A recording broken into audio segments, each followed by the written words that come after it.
Have you ever had the feeling that something even buried is still alive?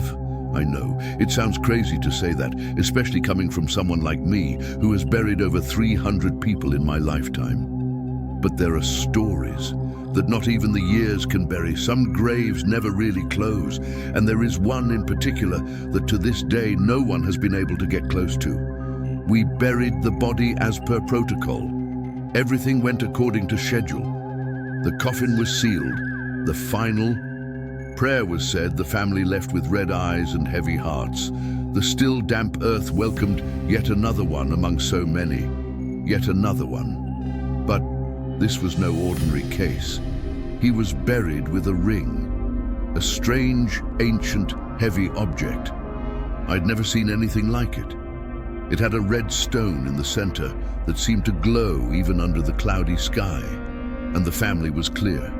That ring cannot be removed. He must be buried with it. Please, Mr. Reynolds, for everyone's sake. At the time, I thought it was just another bizarre superstition. I've seen a lot of weird things at funerals, but what happened next?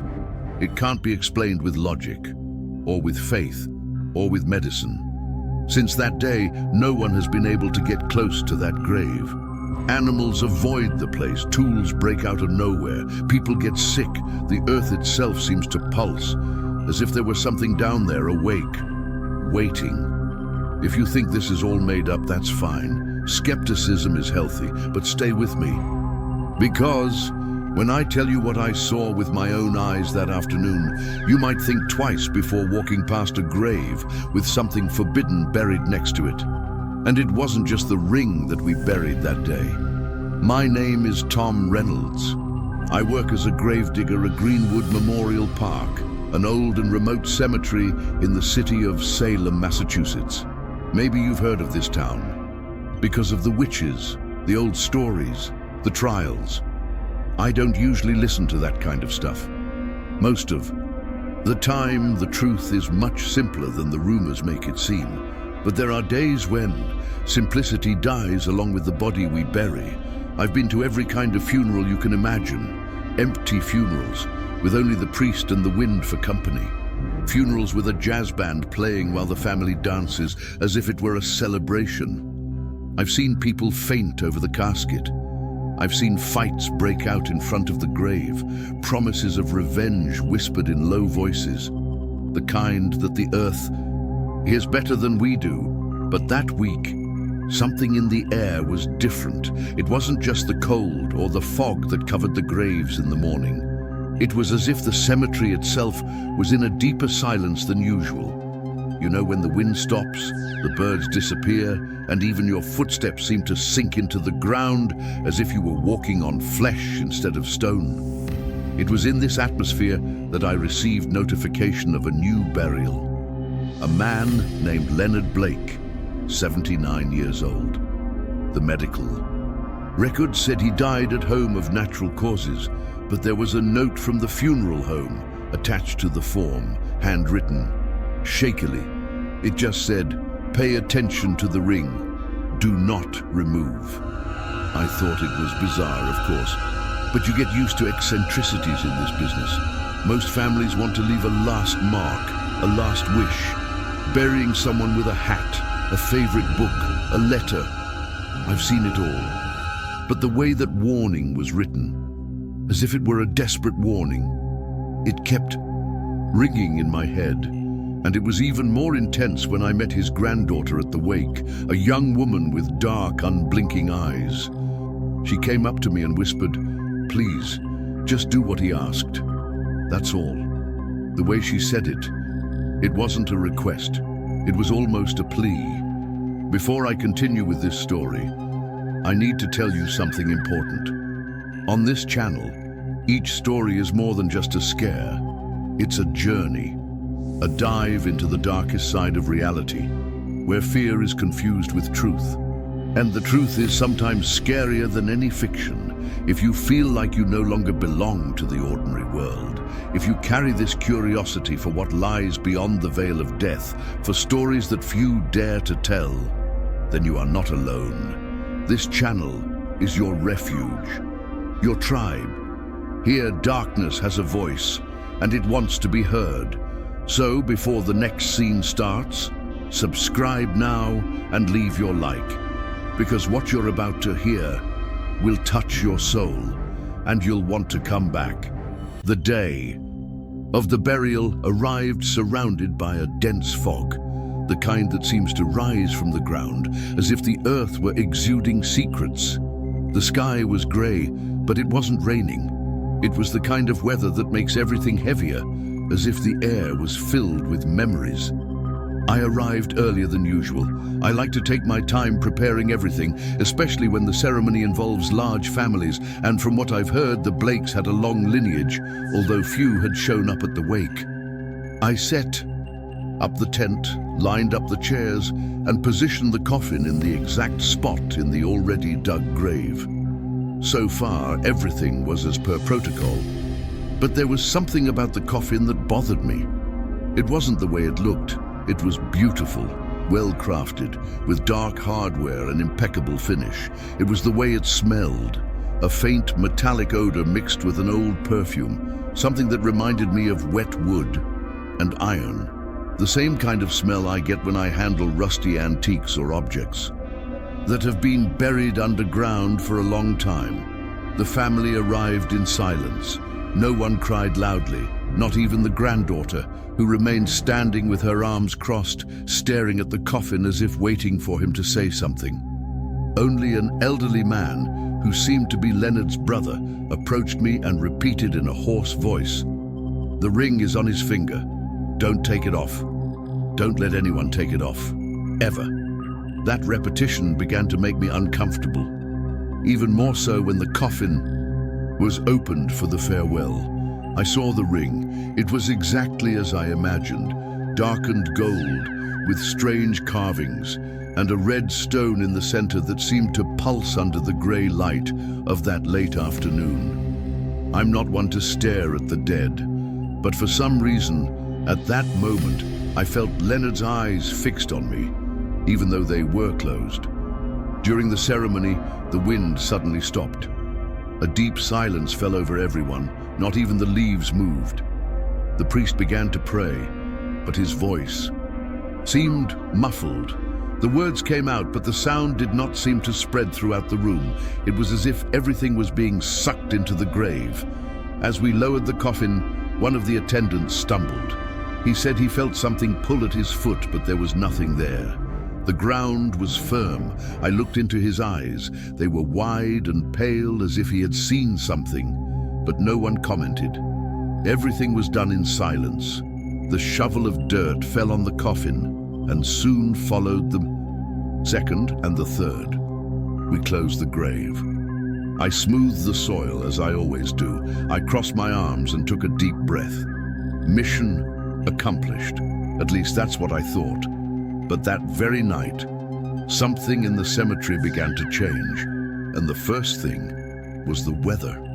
But what we buried that day was just the beginning, and what was buried didn't stay quiet for long. In the days following the burial, that ring stuck in my mind. It wasn't because of its appearance, although it was indeed disturbing. It was because of the way it seemed to have a presence of its own, as if it were pulsing on the dead man's finger. I'm not usually impressed easily. I've dealt with many strange objects buried with the deceased. Amulets, medals, letters. I've even seen a revolver once, but that ring, there was something different about it. It was as if it were alive. I started asking around quietly at the funeral home. The attendant, a young man named Greg, looked at me with some discomfort when I mentioned Blake's name. He said that his granddaughter had personally insisted on the ring, that she had even called 3 times just to confirm that he would be buried with it. She seemed scared, he said. But it wasn't about Grandpa. It was about what might happen if someone messed with that ring. It was then that I decided to investigate on my own. And what I found chilled my blood. I started at the town library, where they keep old documents about the founding families.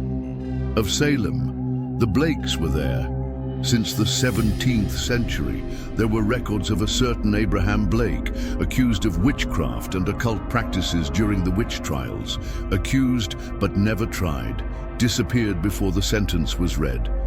There was a diary, part of the historical collection, poorly preserved but still readable. In it, one passage caught my attention. The symbol remains alive through blood. The object, sealed in red metal, must be kept close to the body. The curse is reactivated. Upon separation, and right next to it, hand-drawn, is the same symbol carved into Leonard's ring, a circular figure with internal branches like thorns, and a red central dot. I returned to the cemetery with that diary in my hand, and the more I read, the more I felt the presence of that object growing stronger. It was as if something was awakening there. The ring was not just a family heirloom, it was a seal, an anchor, something that needed to remain buried with that body for a reason that no one dared to explain. And it was at this point that his granddaughter reappeared. She returned to the cemetery 2 days after the burial. She found me alone, near the tool shed. She was pale, shaking, as if she had seen a ghost. "He always warned me," she said, her eyes filling with tears. "Never take the ring off, never." I asked her to tell me what she knew, and what she revealed to me seemed like something out of a movie. But when I looked into her eyes, I realized it wasn't a fabrication. She said the ring had been passed down through generations, but it was never meant to be worn. It was a symbol of connection to something the family had tried to forget, an ancient promise made by someone from the past in exchange for power. Since then, every Blake who had worn it had died under strange circumstances. Leonard was the last. If the ring is disturbed, it wakes up. She said this with a choked voice, her eyes fixed on the horizon. And before she left one. Last sentence which echoes in my mind to this day. The body is buried, but what is connected to it never sleeps for long. What seemed like just a family heirloom was, in fact, a prison. And now, something down there began to stir. At first, I tried to ignore it. After all, a cemetery is not a light place. It's common to feel a heaviness in the air, especially after an emotionally charged funeral like Leonard's. But what began to happen in the following days? It didn't feel like the weight of longing. It was a different kind of presence, a presence that seemed to spread out from that grave, an invisible field, almost like a heat wave, but in reverse, cold, dense, sticky. It all started 3 days after the burial. I went to the area where he was buried to check the drainage, since there was a forecast of rain. As soon as I got closer, I felt a strange discomfort in my chest, a kind of tightness, as if the air had thickened. I took 2 more steps and started to sweat, even though the weather was mild. My stomach turned. It was as if something inside me was telling me times. That same afternoon, when I went to get a tool from the shed, I noticed that the door latch was stuck. I forced it, and it opened, but with a sharp crack I had never heard before. I picked up the shovel, and as I took it to the hole to level a small depression, the handle broke like it was made of glass. I had never seen wood break like that. It just snapped. I went back to the shed thinking, it was just bad luck. I picked up an old hoe, heavy but reliable. I took 2 steps toward the hoe, and a sudden gust of wind blew so hard it knocked me off balance. When I regained my footing, I realized that the sound of the wind wasn't coming from the trees. It seemed to be coming from the ground itself, from beneath the earth. Over the next few nights, the lighting system failed 3 times in a row. And the thing is, only the streetlight in front of Leonard's grave went out. The rest of the cemetery remained lit. The electricians came, changed the wiring, tested everything. Nothing worked. On their last visit, one of them jokingly said, "I think the dead don't like light." Nobody laughed. And just when I thought things couldn't get any weirder, I got a call from the night janitor. "Tom, there's something wrong here." "What's wrong?" "I can't explain it, but tonight, the earth moved on its own, like it was breathing." What if I told you that even the earth has started to react, as if it were trying to warn you that something inside is still alive? The morning after the caretaker's call, I made my way to the site with cautious steps. It wasn't raining, but the ground seemed wetter than the rest of the cemetery. And there was a low mist covering just that row of graves, as if something was trapped there, slowly evaporating. It was then that I began to notice a pattern, a detail so simple that it had gone unnoticed in the previous days, but that, once noticed, I could no longer ignore. The animals. Greenwood had always had a constant presence of cats. They were skittish, sure, but they lived there. They slept on the warmest graves, hunted small rodents near the hedges. We had crows too, lots of them. A particular group used to roost in the trees on the west wing every morning. It was almost part of the routine. But since Leonard's burial, they've all disappeared. I decided to test it out. I left some food near the hole, something cats usually don't refuse. I watched from a distance under a tree. One of the cats appeared, black, thin, and walking slowly. It approached, but when it stepped within 2 meters of the hole, it stopped suddenly. Its ears flattened, its body stiffened, and as if it had felt a shock, it turned around and ran away, letting out a shrill meow. The next day, one of the employees brought his dog, a docile Labrador, accustomed to the environment. As soon as he got close to the entrance of the row where Leonard was buried, the dog stopped.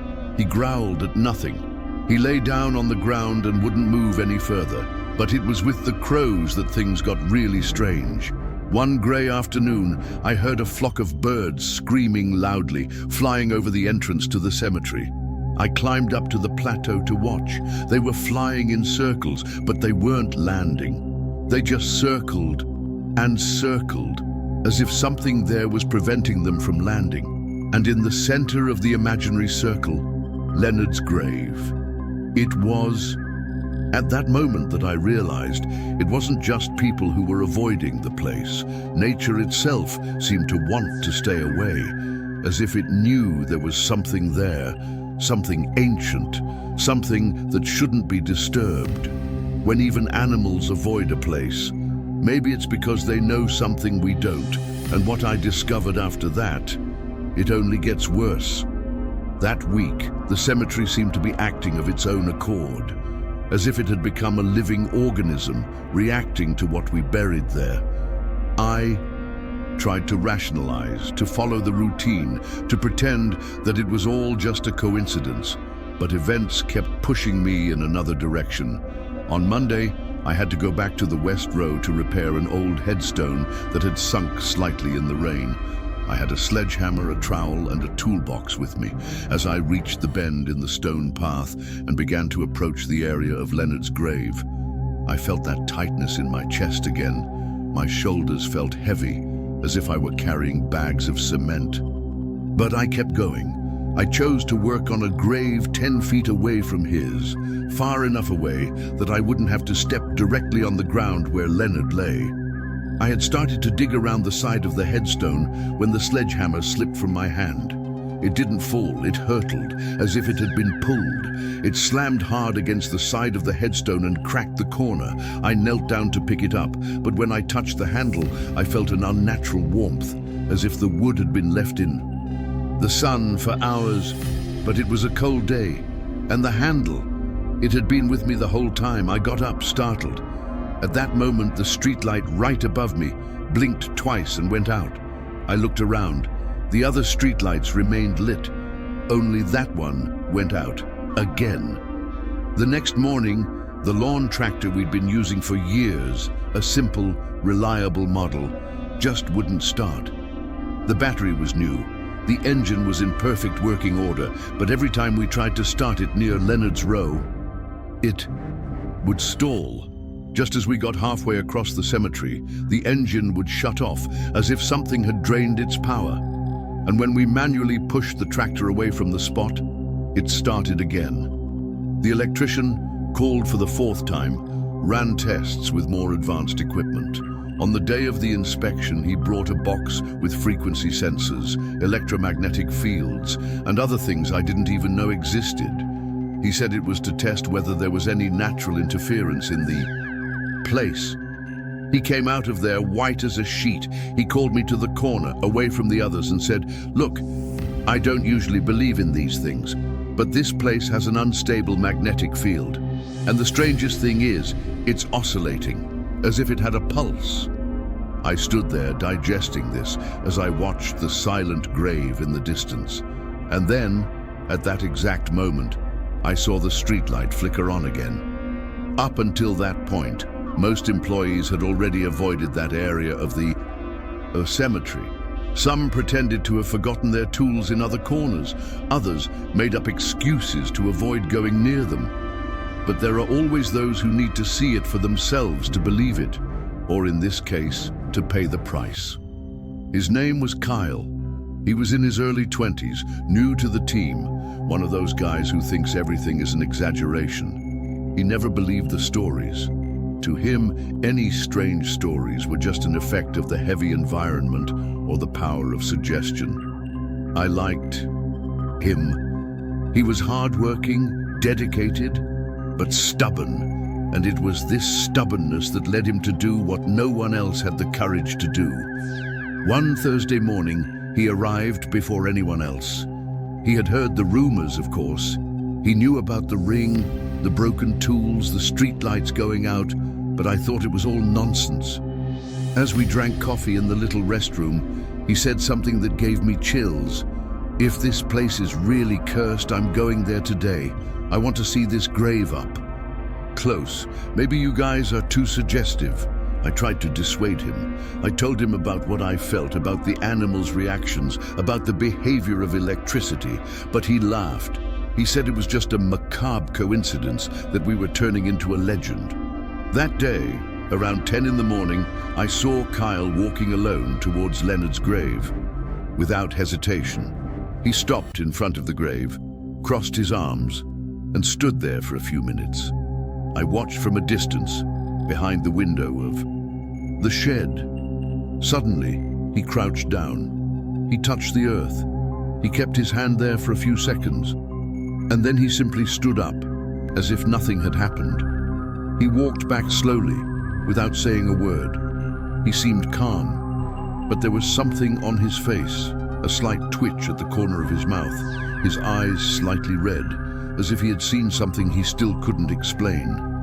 He didn't want to talk to me that day. The next morning, he didn't show up for work. We got the news late in the afternoon. Kyle had had an accident at home. He fell down the basement stairs, fractured 2 ribs, and hit his head. But the strangest thing was what his mother told him when she called to let him know. She said that he had been agitated that morning. He had woken up screaming. He said that someone was calling for him from upstairs, that a voice was whispering his name insistently. But he lived alone. The doctor said he was in a state of confusion, probably because of the blow. But to this day, he refuses to talk about what happened in the cemetery. He asked to be transferred to another city. He never showed up there again. The only thing he left behind was a box with his belongings and a note stuck to the lid. Never challenge what was buried with intention. Kyle's case was the final straw. From that moment on, I realized that this was no longer just a series of strange events. There was something buried in this earth that did not belong in the natural world. And worse, it seemed to be waking up. I began to investigate on my own, without telling anyone. Not the other gravediggers, not the caretaker, not the funeral home. The last thing I wanted was to spread panic. I needed to understand the origin of that ring. And everything indicated that the Blake family's past hid more than old documents and local rumors. I went back to the Salem Public Library, but this time, I went beyond the family archives. I asked for access to the reserved historical collection, where the less popular records are kept, the ones that the tour guides don't show on Halloween tours. It was there that I found a small book with a dry leather cover without a title. There was a single worn inscription inside. The lineage of the bond, the name Blake, appeared dozens of times in the first few pages, and right there in one of the opening chapters, I found a direct mention of the symbol of the ring, described as mark of covenant with the spirit of the sealed land. The text was dense, written in archaic English, but it made one thing clear: this family had made a pact. Centuries ago, an ancestor, the same Abraham Blake who appeared in the records of the witch trials, had performed a binding ritual with an entity known only as the Watcher. The goal was to provide protection and prosperity for the bloodline in exchange for eternal loyalty. The anchor of this pact was the ring, and according to the manuscript, it could not be separated from the bloodline without releasing what was contained within. The feeling that I was dealing with something that should never have been unearthed began to overwhelm me. This was no legend. It was a prison, a seal, and Leonard Blake had been the last in the line to bear that burden. I left the library with a queasy feeling in my stomach. The clouds seemed to be lower that day, and when I got back to the cemetery, the wind carried a strong smell of wet earth. Even though it hadn't rained, I went straight to the shed, where I had hidden the book among old boxes of burial records. But before I closed the lid, I found something unexpected. In the bottom corner of one of the last pages, there was a handwritten notice, scrawled hastily, as if someone had written it in the dark. If the ring is buried with the last of its blood, the seal holds. But if it is disturbed, the ground will cease to be silent. That night, I couldn't sleep. I tossed and turned in bed, listening to the creaking of the house as if each sound carried an intention. Every creak of the floorboards, every sigh of the wind made me hold my breath for a few seconds. The warning at the end of the diary, short, direct, threatening, wouldn't leave my head. The ground will no longer be silent. If the ring were disturbed, if there were any interference, whatever was contained there would not remain in place. I began to mentally review everything we did during the burial. Every gesture, every movement. Had someone accidentally touched the ring? Had the lid of the coffin really been sealed as it should have been? What if the wood inside had given way, allowing some kind of direct contact? Had we, without realizing it, broken some part of that ancient ritual? I tried to ignore these thoughts during breakfast, but my body wouldn't respond. The smell of coffee seemed distant. My hand trembled slightly. A strange nausea rose in my throat. It was as if my own body was warning me that something had escaped, that something had gotten loose. The next morning, I sat with two of the older gravediggers who hadn't yet filed for removal. One of them, Jimmy, was pale, with circles under his eyes so deep they looked like bruises. The other, Marcos, was chain-smoking, not saying a word. They both looked at me with a mixture of exhaustion and guilt. It was Jimmy who broke the silence. "There's something wrong here, Tom. We can feel it. Everyone can. It's not just superstition. It's like we've buried something that's still conscious." He used exactly that word, conscious, and it fell upon us like a sentence. I was silent for a while, staring at the tools hanging on the wall of the shed. Then I answered, "I know, and maybe the problem wasn't burying it. Maybe the mistake was allowing it to manifest itself, because this place, this malaise, wasn't here before. We brought it to the surface. The grave was dug, but what went in there didn't stay quiet." Marcos stood up, threw his cigarette on the floor, and said in a low voice, as if confessing a sin, "When I threw the first shovelful of dirt, I felt like something was writhing down there, like the coffin had moved." No one said anything after that. The silence between us was more eloquent than any sentence. There was nothing to justify it. And deep down, we all felt the same thing. We were accomplices, not by will, but by ignorance, by following protocol, as we always did, without knowing that that ceremony was different. That land now had another density, another type of memory.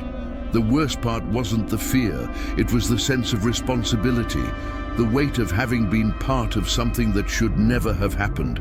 It wasn't just Leonard's body that we had buried, it was a whole thing, an energy, a living memory, nourished by centuries of silence and repetition. And this guilt, it didn't come from outside, it came from within. From every gesture we made mechanically, from every time we ignored a sign, from every nervous laugh when the streetlights flickered, when the animals ran away, when the tools broke by themselves. That night, while I was sorting through the records in the shed, I found an unmarked envelope. It was hidden among the old forms, near the cabinet where we keep the death certificates. Inside was a single sentence, written in shaky handwriting, the ink faded as if it had been dampened by the weather. He's still in prison, but he's listening. My heart almost stopped. The note had no signature. It had no date, but it seemed to be addressed to me that knew about me. I sat on the floor for a few minutes, trying to process it. I tried to think logically. It could have been left there by someone in the family. Maybe by the granddaughter, maybe even by Leonard before he died. But the more I tried to rationalize, the more I felt that sentence piercing through my deepest layers. It was like a warning and a threat. The next morning, Jimmy didn't show up. He called to say he wasn't coming back, that he'd dreamed about the open grave, that he'd woken up screaming, and that when he turned on the light in his room, the bathroom mirror was all steamed up with a handprint in the center. "I don't want to hear about this anymore," he said. "I just want distance." Marco stayed a few more days, but he began to work in complete silence. He avoided Leonard's area. He refused to do anything near it. When I asked him to help me replace the safety boards around the grave, he simply looked at me and said, "Tom, you're a good man, but this hole isn't yours to take care of anymore. It's already taken." That was the last time he worked there. 2 days later, he quit. And me? I stayed. Because maybe, on some unconscious level, I knew it was too late to run. Whatever was buried there had already seen me. It had already called me. It had already whispered my name in the middle of the night. I was part of it now. I began to have recurring dreams, nights when the cemetery appeared empty. But I could hear muffled breathing beneath the earth, damp sounds, moans, a hoarse, distant cry. And at the end, always the same scenario, me standing in front of Leonard's grave and the cross upside down. The weight of guilt is not light, it is not noisy, it does not scream, it does not bleed, it does not run. It settles in, like mold, like a dense dust that covers everything without haste. And little by little, without us noticing, we stop sleeping, we stop laughing, we stop feeling our own name as something ours, because after that burial, my name no longer belongs to me completely. And since that night, I've been sure of one thing. It wasn't just a man we buried that day. It was a portal, and we were the hands that closed the door from the outside, or we think we closed. That night, the cemetery seemed to breathe, a slow, deep, muffled breath beneath the earth. The kind of silence that brings not peace, but rather a sickening anticipation. It was as if the air were waiting for something to happen, as if every headstone, every grave, every cross embedded in the earth was stuck in a state of vigil, waiting for a sign. I returned to Greenwood after midnight. It wasn't my shift, but something kept pushing me there. Maybe it was instinct, maybe it was guilt, maybe that voice of Leonard's granddaughter still echoing in my mind, reminding me that the body is buried, but what is attached to it never sleeps for long. I took with me a flashlight, my old winter coat, and a suffocating feeling in my chest, as if I were going to trial for something I don't even know if I'd committed. As I passed through the main gate, I noticed that the fog was thicker than usual, and the strange thing was that it didn't cover the entire cemetery. It was localized, concentrated exactly in the row where Leonard was buried. That part seemed isolated from the world. No sound came from there, no wind blew, just a dense silence, as if every particle of air had been forcibly removed from there. The fog moved strangely, as if it had a will of its own. It didn't flow with the wind, it didn't dissipate with the light. It was thick, alive, dancing in slow spirals that broke and reformed like fingers reaching for something or someone. I walked slowly, my eyes fixed on the ground and my heart racing. The flashlight began to fail as I approached. First it would flicker, then it would go out completely. I hit it with the palm of my hand, shook it, nothing. I kept the light on my phone on for a few seconds until it froze. The screen froze, vibrating non-stop. I had to turn it off by force. The darkness seemed to swallow me. That's when I heard it. A whisper, faint, drawn out, coming from the center of the fog. Reynolds! It was my name.